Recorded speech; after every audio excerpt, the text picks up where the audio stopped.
العظيم سلطانه والصلاة والسلام على من بعث بشريعة البيضاء محمد وعلى آله وأصحابه وذريته ومن تبعهم بإحسان إلى يوم الدين وبعد.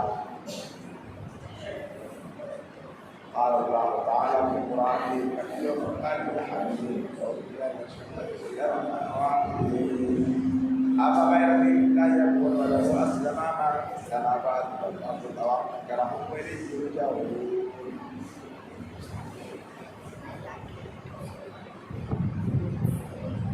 برادر اسلام حاضر اجتماع سب سے پہلے بہت مصباح اللہ شریف کی تمام تعریف اور بڑائی اور بزرگی لائق اور زیبا ہے جس نے ہمیں اشرف مخلوقات بنا کر اس روئے زمین میں اپنی عبادت کے لیے مقبول فرمایا ہے. اس کو ہمارے آخر نبی محمد رسول اللہ صلی اللہ علیہ وسلم پر اپنے درود و سلام نازل اللہ صلی اللہ علیہ وسلم بارک علیہ. برادر اسلام انشاءاللہ العزیز آج کی مختصر خطبہ میں میں بیان کروں گا کہ مسلمان کون ہے. کیا اسلام کوئی نیا دین ہے، نیا دھرم ہے یا عالم اسلام سے چلے آ رہا ہے؟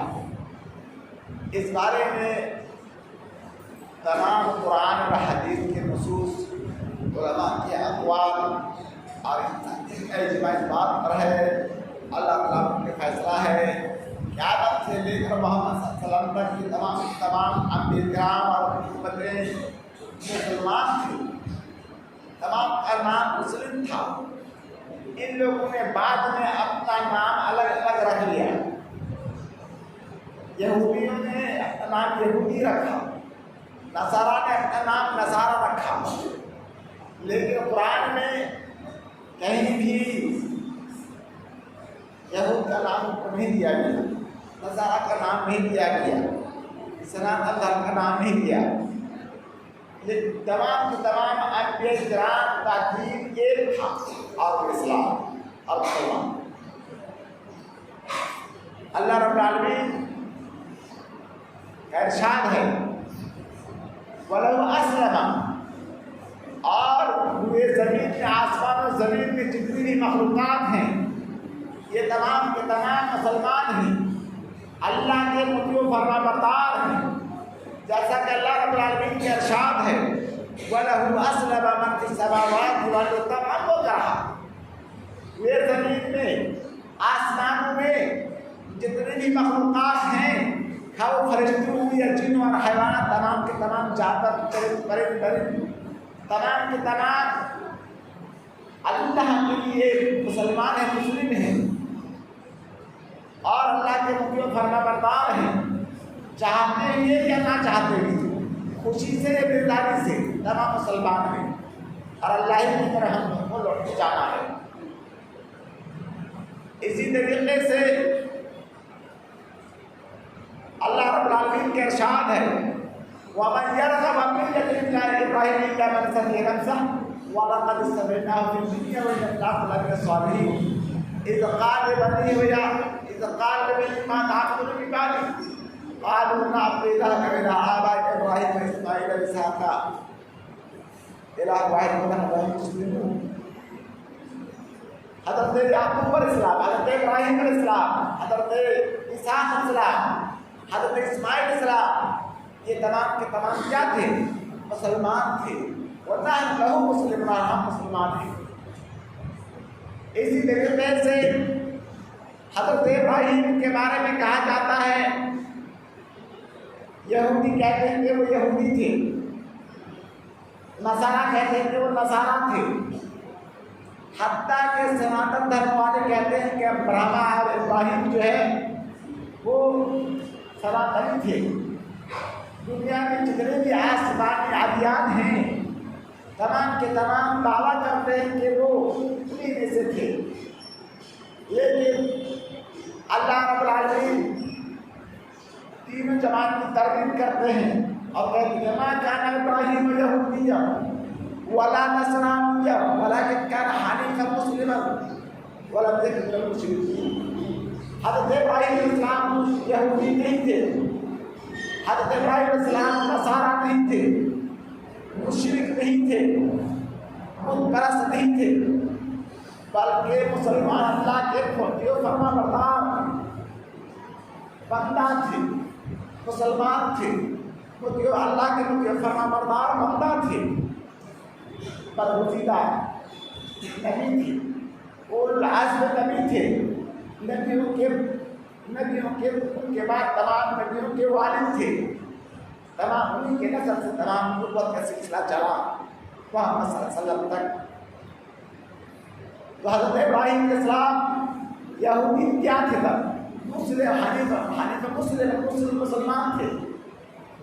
اس کا مطلب یہ ہے دنیا میں جتنے بھی انبیاء کرام آئے اور محمد صلی اللہ علیہ وسلم تک آتے رہے، تمام کے تمام مسلمان تھے، مسلم تھے، کوئی بھی غیر مسلم نہیں تھے۔ اسی طریقے سے حضرت یوسف علیہ السلام بھی مسلمان تھے، مسلم تھے۔ حضرت یوسف علیہ السلام کے بارے میں قرآن بیان کرتا ہے، رب علمتنی من تعبیر الاحادیث فاطر السماوات والارض انت ولی فی الدنیا والآخرہ توفنی مسلما والحقنی بالصالحین۔ حضرت یوسف علیہ السلام کہتے ہیں کہ اللہ تو نے مجھے خوابوں کی تعبیر سکھلائی، یا اللہ تو آسمان زمین کا پیدا کرنے والا ہے، یا اللہ تو میرا دوست ہے، ولی ہے دنیا اور آخرت دونوں میں، یا اللہ تو مجھے مسلمان بنا کر وفات کرنا اور نیک لوگوں سے جا ملانا۔ یہ حضرت یوسف علیہ السلام کا فرمان ہے قرآن کی زبان میں صحیح۔ اسی طرح ہمارے آخر نبی محمد صلی اللہ علیہ وسلم کا ارشاد ہے، کہتے ہیں نحن معاشر الانبیاء اولاد علام دیننا واحد و شرائعنا مختلفہ۔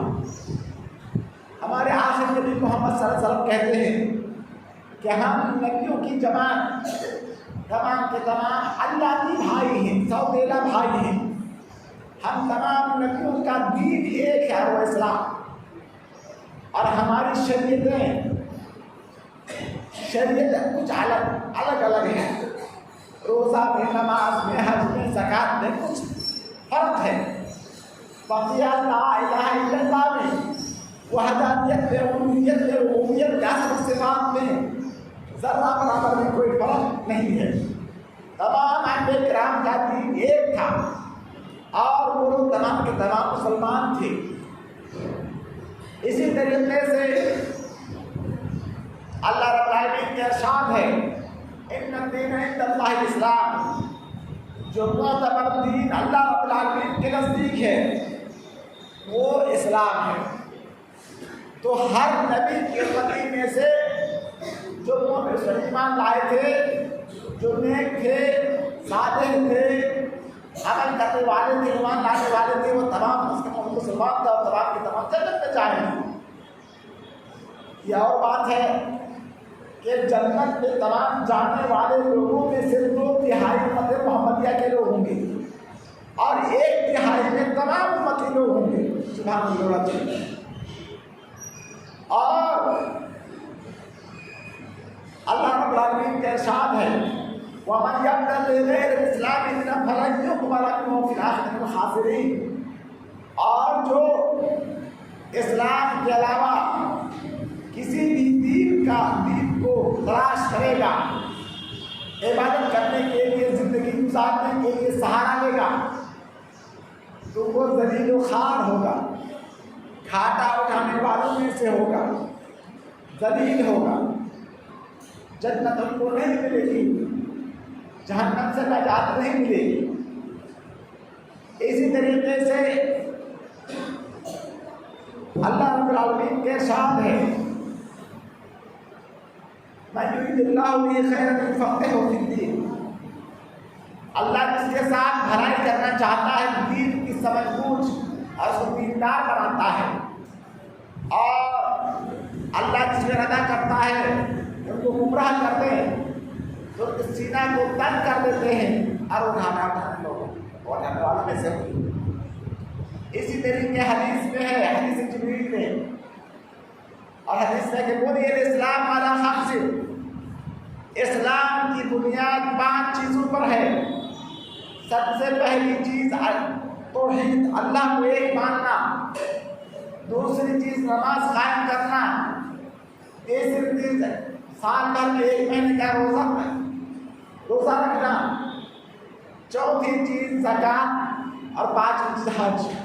آخر کے یہ 2 ارکان جو ہے مالداروں کے ساتھ خاص ہے، اور باقی 3 ارکان اسلام کے تمام مسلمانوں کے ساتھ خاص ہے۔ زکوٰۃ صاحب نصاب کے اوپر فرض ہے، حج صاحب نصاب کے اوپر فرض ہے، اس کی طاقت رکھنے والوں کے اوپر فرض ہے۔ اسی طریقے سے اللہ رب العالمین ہمیں اللہ کے رسول صلی اللہ علیہ وسلم نے فرمایا کہ جو دین اور اسلام اور ایمان یہ ہے کہ ہم ایمان لائیں اللہ پر، تمام رسولوں پر، تمام فرشتوں پر، تمام آسمانی کتابوں پر، تقدیر کے اچھے برے پر، اور قیامت پر۔ یہ 6 چیزیں ہیں ایمان کا ارکان ہے۔ لیکن جب ایک بولا جائے ایمان، دونوں مراد ہوں گی، اسلام بولا جائے دونوں مراد ہوں گی، لیکن ایک ہی جگہ دونوں کو بیان کیا جائے تو اسلام سے مراد ظاہری اعمال ہے، اور ایمان سے مراد باطنی اعمال ہے، جیسے کہ غیبیت سے تعلق ہے، جیسے فرشتوں پر ایمان لانا، فرشتوں کو آج نہیں دیکھا ہے، تمام آسمانی کتابوں پر ایمان لانا، تمام رسولوں پر ایمان لانا، ہم رسول کو نہیں دیکھے ہیں، تقدیر کے اچھے برے پر ایمان لانا، تقدیر کے بارے میں ہم کچھ نہیں جانتے ہیں، قیامت ایمان لانا، قیامت کب قائم ہوگی ہم نہیں معلوم۔ تو باطنی چیز پر، غیبی چیز پر ایمان لانے کا نام ایمان ہے، اور ایک دوسرے سے مراد لیا جاتا ہے۔ دونوں کو اگر ایک جگہ جمع کیا جائے تو الگ الگ معنی ہوں گے، اور اگر ایک بولا جائے تو دونوں مراد ہوں گی۔ اسی طریقے سے اسلام کی بنیاد 2 چیزوں پر ہے۔ پہلی چیز وحی، قرآن، اللہ رب العالمین جو آسمان سے زمین پر 23 سالہ مدت میں وقفہ سے حسب ضرورت سمائے دنیا سے اللہ کے رسول آخر نبی محمد صلی اللہ علیہ وسلم پر جبریل کے ذریعے سے نازل ہوا۔ اسی طریقے سے وحی غیر مطلوب، سنت حدیث، جو کہ اللہ کے رسول نے اللہ کی جانب سے تمام امتوں کو قرآن کی تشریح اور تفسیر بیان کیے، اس کا خلاصہ بیان کیے، قرآن کی وضاحت کی حدیث کے ذریعے سے۔ اسی طریقے سے اس کی 2 بنیادی چیزیں ہیں، اس سے اللہ کی عبادت کی جائے اور قرآن حدیث کے مطابق زندگی گزاری جائے۔ ان 2 بنیادی چیزوں پر اسلام قائم ہے۔ اسی طریقے سے اسلام مکمل ہے، اس کے اندر ذرہ برابر بھی کوئی کمی خامی نہیں ہے۔ اللہ رب العالمین اعلان کرتے ہیں دنیا میں الیوم اکملت لکم دینکم واتممت علیکم نعمتی ورضیت لکم الاسلام دینا۔ اے مسلمانوں سن لو، میں تمہارے لیے دین اسلام کو مکمل کر دیا، اور میں اپنی نعمت کی تمہارے اوپر مکمل کر دیا، پوری ہو گئی میری نعمت، اور میں تمام مسلمانوں سے میں راضی ہو گیا۔ تو اللہ کے رسول صلی اللہ علیہ وسلم کہتے ہیں کہ اللہ رب العالمین نے فرمایا کہ یہ دین مکمل ہے، دین کے اندر ذرہ برابر بھی کوئی کمی خامی نہیں ہے۔ کوئی اگر اپنے سے کوئی چیز بڑھانا چاہتا ہے وہ بدعت ہوگی، وہ شرک ہوگا۔ اسی طریقے سے یہ دین شامل ہے تمام چیزوں کو، یہاں تک کہ سلمان فارسی رضی اللہ تعالیٰ عنہ سے کافر لوگ تنگ کرتے تھے، ارے تمہارا کیسا دین ہے جو معمولی پیشاب پاخانہ کرنے والی باتوں کو بھی بیان کرتا ہے؟ تو سلمان فارسی نے فخر کے طور پر کہا تھا، تو جواب دیا تھا کہ سنو، ہمارا دین ایسا دین ہے جو پیشاب پاخانہ کی تفصیل بھی بتلاتا ہے کہ 3 ڈھیلا سے کم میں نہیں ہونا چاہیے، دائیں ہاتھ سے سجدہ نہ کریں، گوبر ہڈی سے سجدہ نہ کریں۔ اس طریقے سے ایک ایک جز کی تفصیل بیان کرتا ہے ہمارا اللہ کا رسول۔ یہ ہمارا دین ہے، یہ ہمارا عقیدہ ہے۔ اس طریقے سے یہ دین تمام لوگوں کو شامل اور ہمیشہ رہنے والا ہے۔ اسلام قیامت قائم ہونے تک اب کوئی نبی نہیں آئیں گے، کوئی رسول نہیں آئیں گے، جو قرآن حدیث میں بات کہہ دی گئی ہے وہ حد اخیر ہے، اور وہی یہی دین، یہی قرآن حدیث کی تعلیم اخیر تک قیامت قائم ہونے تک باقی رہے گا۔ اور حدیث میں آتا ہے یہ دین کس طریقے سے شامل ہے۔ اللہ کے فرمایا جو بھی اس دین کو جھٹلائے گا، انکار کرے گا تو وہ جہنمی ہے اور اس کا ٹھکانہ جہنم ہے۔ اور جو بھی اس پر ایمان لائے گا، خواہ یہودی ہو، نصارہ ہو، کوئی بھی آسمانی دین کو ماننے والا ہو یا وضعی دین کو ماننے والا ہو، وضعی قانون کو ماننے والا ہو، تمام کے تمام باطل اور مردود ہیں۔ جو دین معتبر ہے، جس کا اعتبار کیا جائے گا، وہ اسلام ہے، مسلمان ہے۔ اس طریقے سے جو قرآن حدیث کے خلاف کرے گا، قرآن سے اعراض کرے گا، وَمَن يَعْرِضْ عَنْ ذِكْرِي فَإِنَّ لَهُ مَعِيشَةً ضَنكًا وَنَحْشُرُهُ يَوْمَ الْقِيَامَةِ أَعْمَىٰ قَالَ رَبِّ لِمَ حَشَرْتَنِي أَعْمَىٰ وَقَدْ كُنتُ بَصِيرًا قَالَ كَذَٰلِكَ أَتَتْكَ آيَاتُنَا فَنَسِيتَهَا وَكَذَٰلِكَ الْيَوْمَ تُنسَىٰ۔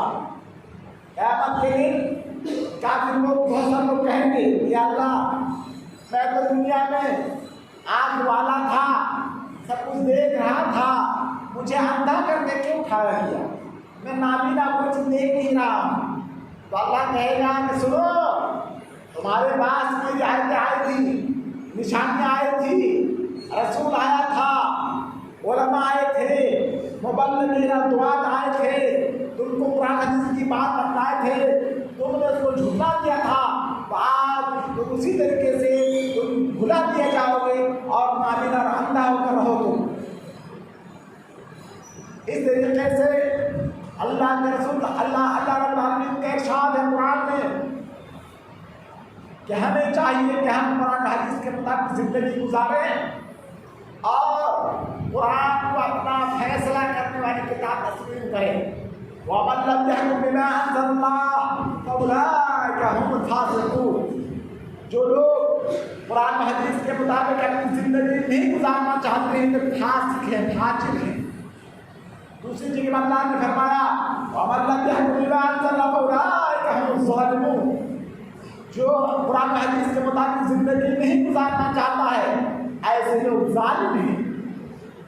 تیسری جگہ اللہ رب العالمین نے ارشاد فرمایا وَمَن لَّمْ يَحْكُم بِمَا أَنزَلَ اللَّهُ فَأُولَٰئِكَ هُمُ الْكَافِرُونَ۔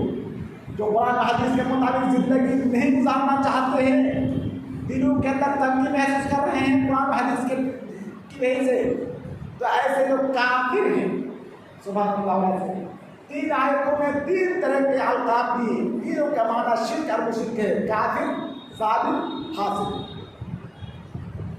تو ہمیں چاہیے کہ ہم قرآن حدیث کے مطابق زندگی گزاریں تاکہ دنیا و آخرت کی بھلائی کو پا سکیں۔ قرآن حدیث کے مطابق زندگی گزاریں تاکہ ہم جنت کا مستحق بنیں۔ قرآن حدیث کی زندگی گزاریں تاکہ جنت کا مستحق بنیں۔ قرآن حدیث کے مطابق ہم زندگی گزاریں تاکہ ہم جنت جہنم سے نجات ہم کو مل جائے۔ عباد اللہ رحمۃ اللہ، ان اللہ یامر بالعدل والاحسان وایتاء ذی القربى وینہی عن الفحشاء والمنکر والبغی یعظکم لعلکم تذکرون۔